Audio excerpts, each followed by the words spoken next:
must look after China. They have spent decades raping this nation. So we're going to throw them out quite unceremoniously, every last one of them. And we're going to take back our country in a very physical sense. No, China Olympics, you're going to be kidding me. Why the hell would you do that? And the only reason is our government is utterly corrupted. Ricardo, how do we do that though? Is that a matter of enacting policy preventing any foreign ownership? Is that how you would go about that?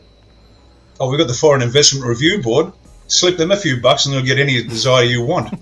Foreign ownership must be extremely well, tightly controlled.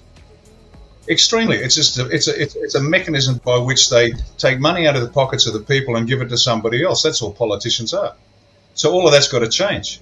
Australia for Australians. Because why are we giving away everything that we have to impoverish our people and make other people wealthy? And I'll give you an example of that. Water trading is unconstitutional. Section 100 of the Constitution says you may not trade water.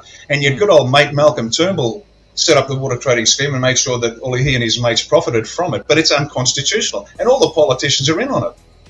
So you've got a farmer out there, Mr. and Mrs. Cruikshank from central New South Wales, trying to run their family farm, 4 or 5 generations of working the land, and water went from $60 a gigalitre to $600 a gigalitre. A tenfold increase. Now the farm becomes uneconomical. So they sell out for a dime on the dollar, as my American friends say, and leave. It's then bought up by the corporations, mostly Chinese, and away they go. This is unconstitutional, this is illegal, this is unconscionable. And so we're going to take all that back. So if someone's bought land, now you think of it this way, here's the analogy. Let's keep it very simple. If someone steals your car and then sells it to John Smith, and John Smith, in all innocence, bought your stolen car, the police will come, take the car off John Smith and say, sorry, John, you've bought stolen goods. You get no compensation because you bought it from a crook, and you get your car back. Everybody's happy with that process, no problem. Well, we're going to do exactly the same thing because the federal government unconstitutionally, unlawfully made that land unviable, and the port coerced the farmer into selling. So we're going to take the land back from whoever bought it and tell them, if you want compensation, go see the Australian federal politicians, they'll pay you. But we get that land and we give it back to the original owner and say, this is yours, you can do with it as you like. It was stolen from you, effectively.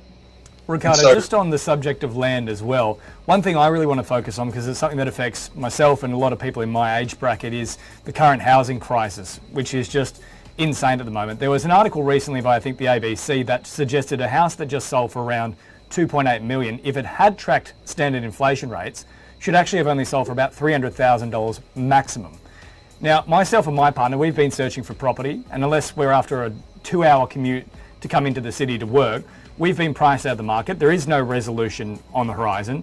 What do you think the solution is outside of what we've just discussed in terms of taking back foreign ownership? Because it goes beyond that, obviously. It's now something which is unfortunately ingrained in Australian culture.